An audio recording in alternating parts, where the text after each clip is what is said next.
Duck, the Great Western engine, worked hard in the yard at the big station. Sometimes he pulled coaches.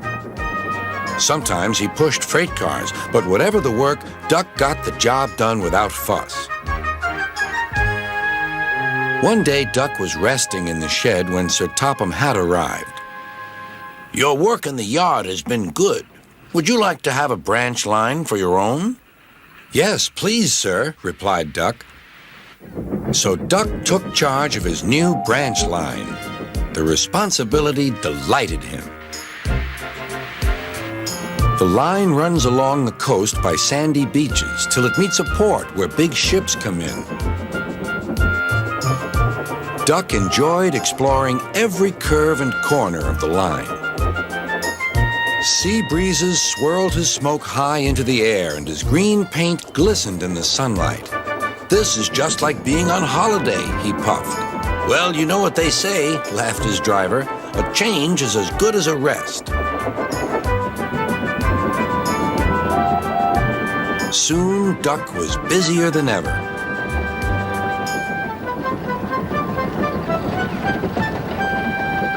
Sir Topham Hatt was building a new station at the port. Duck pulled the heavy freight cars wherever they were needed. Bertie looked after Duck's passengers, and the other engines helped too, but the work took a long time. Noise and dust filled the air. "Don't worry," whistled Toby. "The station's nearly finished." "And on time, too," said Duck thankfully. Duck felt his responsibility deeply and talked endlessly about it. "You don't understand, Donald, how much Sir Topham Hatt relies on me." "Ach, aye," muttered Donald sleepily. "I'm Great Western, and I—" "Quack, quack, quack." "What?" "Ye heard? Quack, quack ye go. Sounds like ye'd an egg laid. Now wheesht and let an engine sleep." "Quack yourself," said Duck indignantly.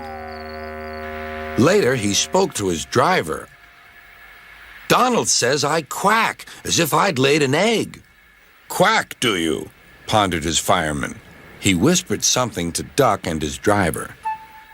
They were going to play a joke on Donald and pay him back for teasing Duck. The engines were busy for the rest of the day, and nothing more was said.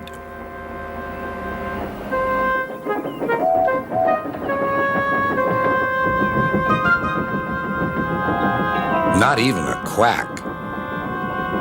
But when at last Donald was asleep, Duck's driver and fireman popped something into his water tank. Next morning, when Donald stopped for water, he found that he had an unexpected passenger aboard. A small white duckling popped out of his water tank.